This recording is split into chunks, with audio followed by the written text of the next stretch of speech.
والسلام على من لا نبي بعده ما بعد. أعوذ بالله من الشيطان الرجيم. بسم الله الرحمن الرحيم. ولنبلونكم بشيء من الخوف والجوع ونقص من الأموال والأنفس والثمرات وبشر الصابرين الذين إذا أصابتهم مصيبة قالوا إنا لله وإنا إليه راجعون أولئك عليهم صلوات من ربهم ورحمة وأولئك هم المهتدون. صدق الله العظيم. اللہ جل جلالہ وعظم نوالہ کا بے انتہا کرم و احسان ہے کہ اللہ تبارک و تعالی نے ہم سب کو ایک اہم فریضہ جمعہ کی نماز پڑھنے کے لیے جمع فرمایا. اللہ تعالی ہم سب کے جمع ہونے کو قبول فرمائے اور آخرت کے نجات کا ذریعہ بنائے. آیت شریفہ جو آپ کے سامنے پیش کیا گیا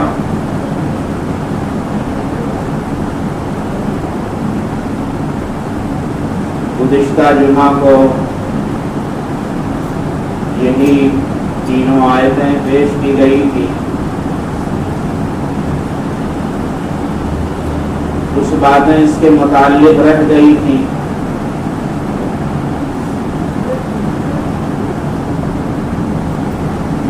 اسی کا آج تذکرہ ہے.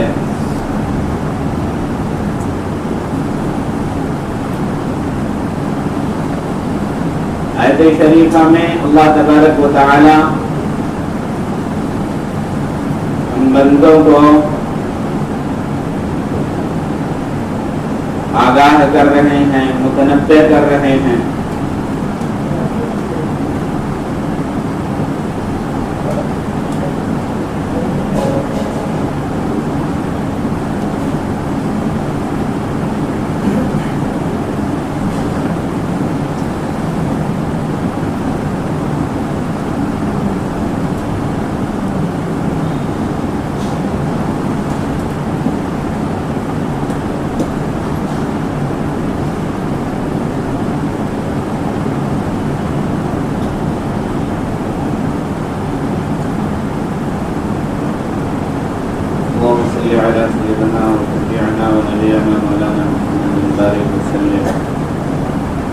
اللہ تبارک و تعالی ہم بندوں کو متنبہ فرماتے ہیں، آگاہ کرتے ہیں. اس دنیا میں رہتے ہوئے ہماری اور آپ کی، خصوصاً مسلمانوں کی، ایمان والوں کی آزمائش ضروری ہے، امتحان ضروری ہے. بغیر آزمائے چھوڑا نہیں جائے گا.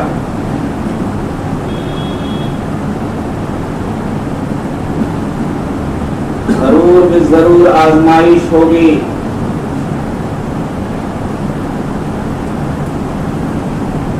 وہ آزمانے کے طریقے الگ الگ ہوں گے.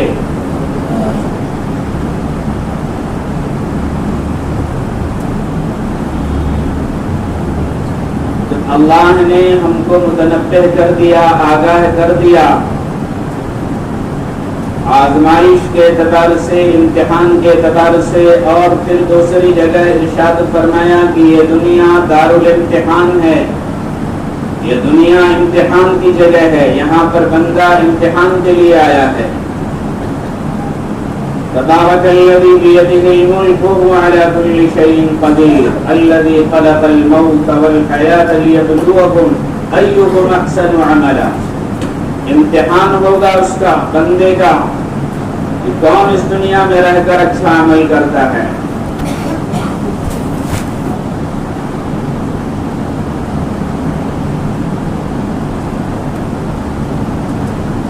جب فرما دیا امتحان ہوگا تو امتحان کے جو پہلو ہوں گے ان پہلوؤں پر بندوں کو ان امتحانی پہلوں سے آگاہ ہونا ضروری ہے، اور جب امتحان میں بندے کا امتحان شروع ہو جائے تو اس کو اللہ تبارک و تعالیٰ کی طرف سے سمجھے کہ اللہ کی مرضی کے بغیر دنیا کا کوئی پتہ ہل نہیں سکتا ہے، اس کی مرضی کے بغیر ہم اور آپ حرکت نہیں کر سکتے ہیں، اس کی مرضی کے بغیر ہم کچھ لب کشائی نہیں کر سکتے ہیں، اس کی مرضی کے بغیر ہم دنیا میں جو کچھ کرتے ہیں اس کی مرضی کے بغیر ہم کچھ نہیں کر سکتے۔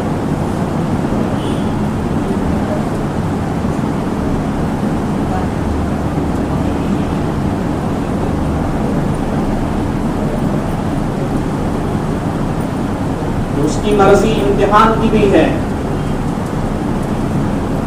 اور امتحان کس کا ہوتا ہے؟ کہا امتحان اس کا ہوتا ہے جس کی ترقی مطلوب ہوتی ہے۔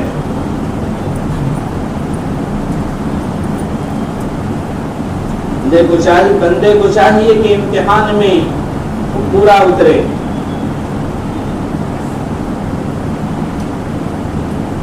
سب سے پہلی آزمائش جو ہوگی بشیء من الخوف، ڈر کے ذریعے سے آزمایا جائے گا۔ خوف، دہشت، یہ ڈر اور یہ خوف کہاں سے ہوگا؟ کہا مخالفین کی طرف سے، دشمنوں کی طرف سے۔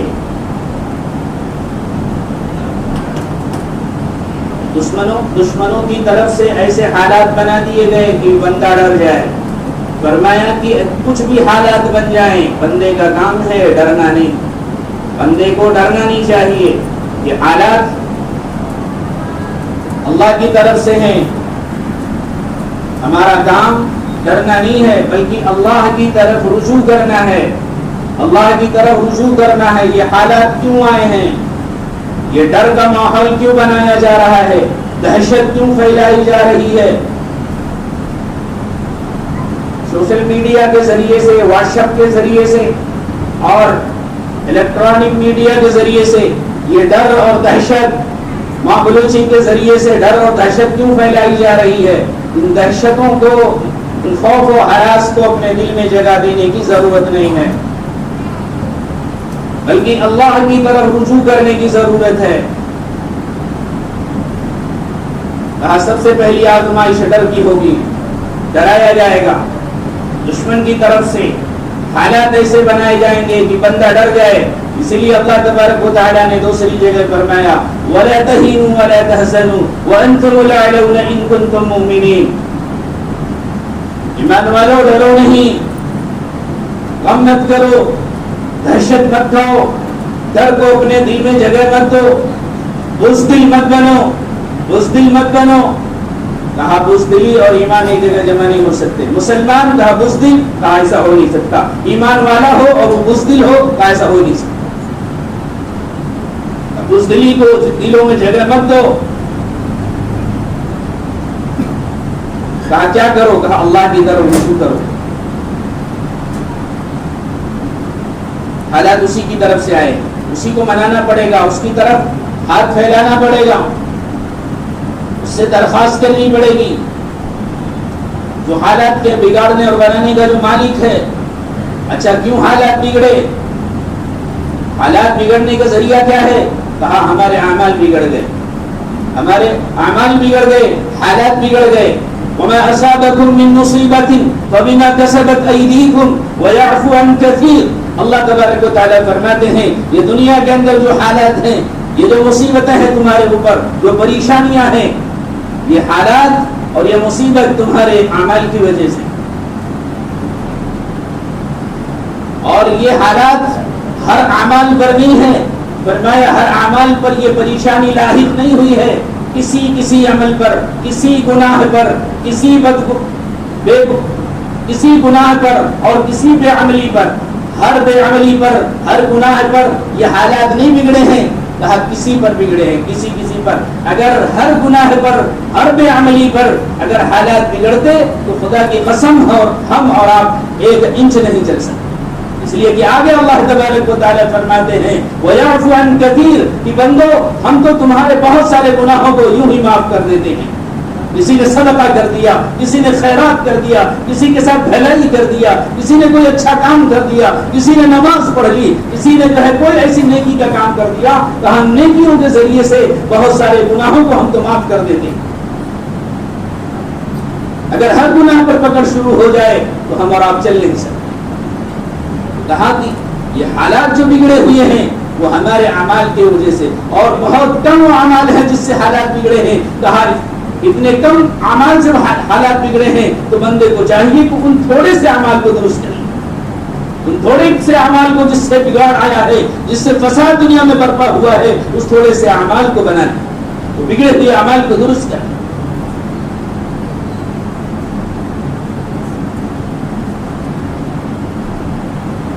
تو آزمائش دشمن کی طرف سے, تو اس میں ڈرنا نہیں, بزدل نہیں بننا ہے, اللہ کے احکامات پر جمنا ہے. جو نہیں جمے گا ڈر اس کو ضروری, وہ ڈرے گا, اس کا ڈرنا ضروری ہے. اعمال پر نہیں جمے گا, اللہ کے احکامات کو زندگی میں نہیں لائے گا, تو اس کو ڈرنا محالہ, وہ ڈرے گا اب کیا ہوگا, اب کیا ہوگا. اس لیے ڈر کو دل میں جگہ نہ دیا جائے, اللہ کی طرف رجوع کیا جائے, امکانی تیاری کی جائے. کیا تیاری؟ امکانی تیاری. حالات کے بگڑنے پر اللہ کی طرف رجوع اور امکانی تیاری, اللہ کو راضی کرنے کی. ہمیں کوئی, اگر ہم کوئی ہتھیار کے ذریعے سے اگر تیاری کرتے ہیں, یہ بالکل اس کی کوئی اجازت نہیں ہے, اس کی اجازت نہیں ہے. کیوں؟ اس لیے کہ ہم نے وہ تیاری چھوڑ دی ہے جو تیاری ہمارے لیے ضروری ہے. کیا ہے وہ تیاری؟ کہا خدا کو راضی کرنے والی تیاری. یہ دنیا کا بسنے والا مسلمان اگر اللہ کی طرف ہاتھ اٹھانے لگ جائے, اللہ کی طرف رونا گڑگڑانا شروع کر دے, تو کیا یہ حالات بگڑے ہوئے بن نہیں جائیں گے؟ یہ تیاری نہیں ہے, یہ اصل تیاری ہے. دعاؤں کا اہتمام, اللہ کی طرف رونا, گڑ گڑانا, آہوزاری کرنا, اللہ کی طرف جو ہے ہاتھ کو پھیلانا, یہ تیاری ہے. فجر کی نمازوں میں قنوت نازلہ پڑھنا دعا کے ذریعے سے. کہا یہ بہت بڑا ہتھیار, خدا کی قسم اس سے بڑا کوئی ہتھیار نہیں, اس سے بڑا کوئی ہتھیار نہیں. مومن کا سب سے بڑا ہتھیار دعا, مومن کی سب سے بڑا ہتھیار دعا ہے. کہ اللہ تبارک و تعالیٰ نے اتنا بڑا ہتھیار ہم سب کو دیا ہے, دعا کے ذریعے سے یہ بندہ اگر دعاؤں میں لگ جائے, خدا کی قسم حالات بگڑے ہوئے بن جائیں. لیکن ہمارے پاس وقت نہیں. اگر کرتے بھی ہیں جو لوگ دعا کرتے بھی ہیں, ایسے سرسری یوں ہی دل سے نہیں, اللہ کی طرف رجوع کر کے نہیں, بس یوں ہی آمین آمین, بس بے دلی سے. کہا فرمایا کہ بے دلی کی دعا قبول نہیں ہوتی ہے, بے توجہی کی دعا قبول نہیں ہوتی ہے. کہا دعا کی قبولیت کے لیے یقین کے ساتھ دعا کرنا ضروری ہے. دعا کی قبولیت کے لیے یقین شرط ہے, یقین کے بغیر دعا قبول نہیں ہوتی.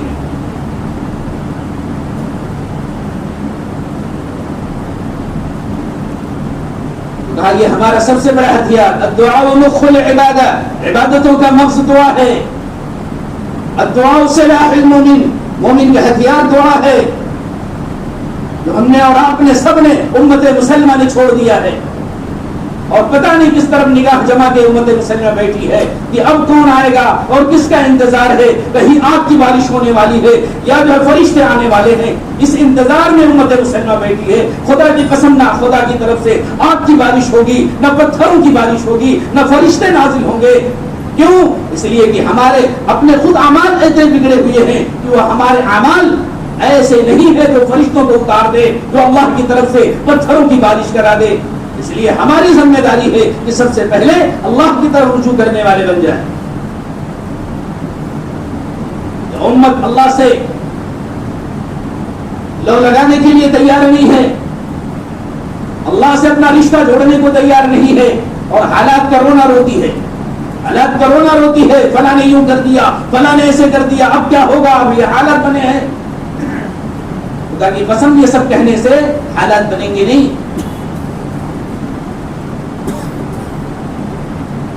اس لیے دل کے اندر ڈر کا، خوف کا جگہ دینا، بالکل جو ہے مایوسی کے ساتھ اپنی زندگی گزارنا، یہ بالکل ایمان والے کو سیر نہیں دیتا ہے. ایمان والا تو اللہ کی طرف اس کی نگاہ ہوتی ہے. جو کچھ ہوا ہے یہ حالات ہماری بدعملی کی وجہ سے. پھر یہ آزمائش میں اللہ کی طرف جمنا، اللہ کی طرف رجوع کرنا، کہا یہ ہونا ضروری ہے، یہ ہونا ضروری ہے. اور اس کے باوجود اگر بندہ اللہ کی طرف رجوع نہیں کرتا ہے تو کب کرے گا، کب کرے گا. یہ ڈر کا جو ماحول ہے اس کو اللہ کے سامنے رو کر کے گرا کر اس ماحول کو اللہ سے ہم جو ہے اس کو حل کرائیں گے. ہماری اور آپ کی ذمہ داری.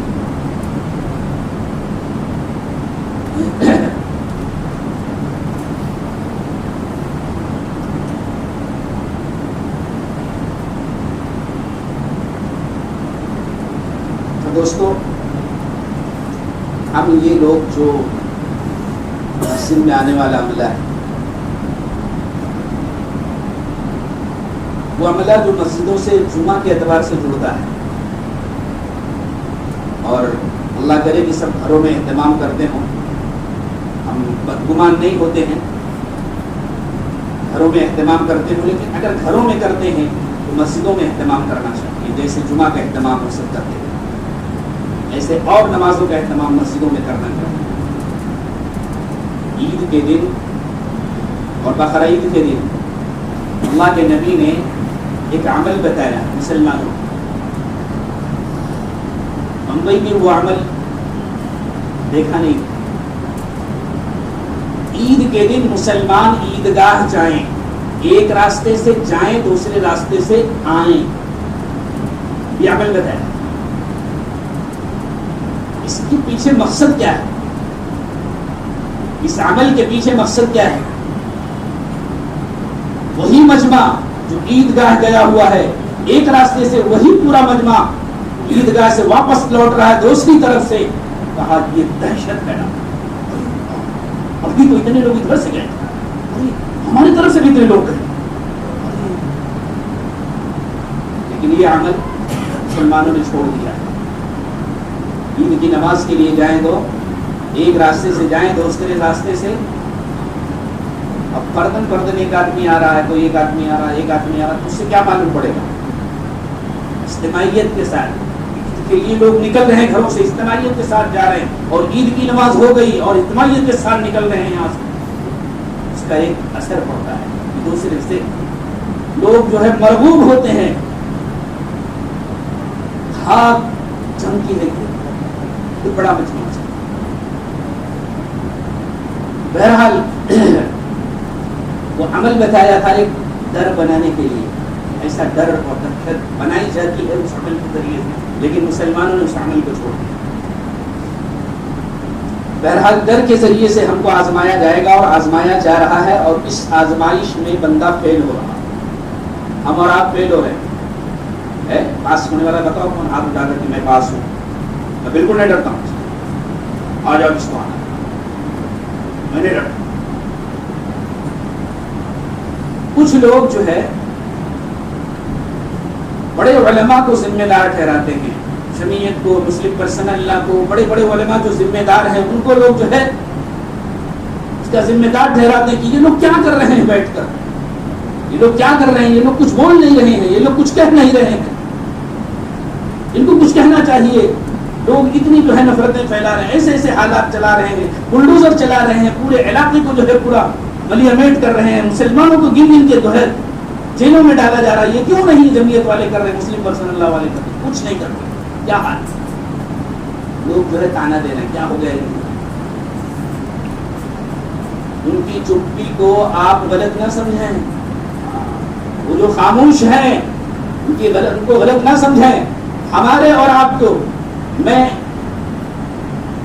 سارے لوگ تو پتہ نہیں، لیکن میں اپنے اعتبار سے، میں اس علاقے کا میں اپنے اعتبار سے جو میں جائزہ لے کر میں بتا سکتا ہوں، قسم خدا کی وہ اعلان جو لوگ انتظار کر رہے ہیں کہ یہ لوگ اعلان کریں کہ نہیں تم بھی میدان میں آؤ جیسے لوگ کر رہے ہیں، اس چیز کے انتظار میں کہا اس وقت کا یہاں کا اوپر کھیلنے کا جو مجموعہ اس لائق نہیں، جو لوگ اپنے اعتبار سے جو دیکھتے ہو.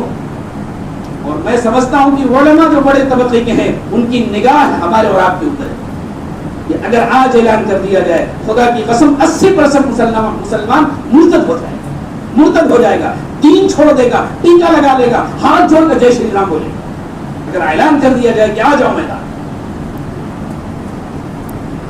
اور انہیں تانے دے دے یہ کیا کرنا.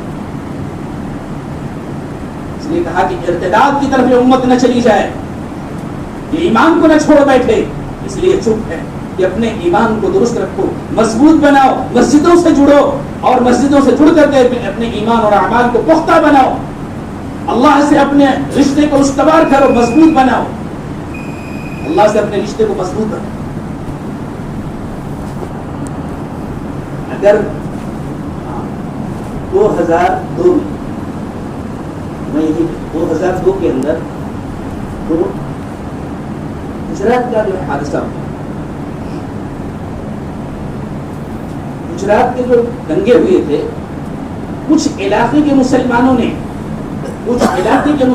نے اپنے آپ کو چھپایا، ٹیکا لگایا اور ہاتھ جوڑ کر کے ان دنگائیوں کے سامنے جے شری رام کا نعرہ لگایا، کہا کہ ہم آپ ہی جیسے ہیں، ہم آپ ہی کے ہیں، ہم کو مارنا نہیں، ہم بس آپ ہی ہیں، ہم وہ نہیں ہیں جو آپ ڈھونڈ رہے ہیں. تو اس میں کچھ دنگائی جو لوگ ان کو پہچانتے تھے، ان کو اس علاقے کا فلاح ہے، اس نے ہم کو دھوکہ دے رہا ہے، ہم کو دھوکہ دے رہا ہے. قسم خدا کہ جتنے لوگوں نے اپنی حلیہ بدلا تھا کوئی بچا نہیں، سب کی جان مار، کوئی بچا نہیں، سب کو مار دیا گیا اس بنا پر کہ ہم کو دھوکہ دے رہے ہیں. یہ ہے وہی لوگ جن کو ہم ڈھونڈ رہے ہیں. نہ خدا ہی ملا، نہ مثال صنم، نہ ادھر کے ہوئے نہ ادھر کے ہوئے.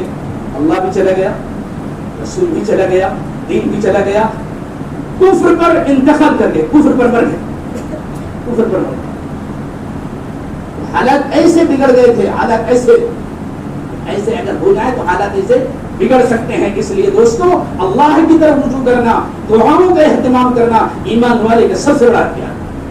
اعمال کو درست کرنا اور دعاؤں کا اہتمام کرنا، اللہ کے سامنے رونا گڑگڑانا، یہ ایمان والے کا سب سے بڑا ہتھیار ہے. خدا قسم مسلمان کر کے تو دیکھ لے، یہ حالات نہیں بنتے ہیں، خدا کی قسم بن جائیں گے اگر یہ مسلمان کر کے تو دیکھ لے، بن جائیں گے. لیکن مسلمان، او مسلمانوں کی بے حسی،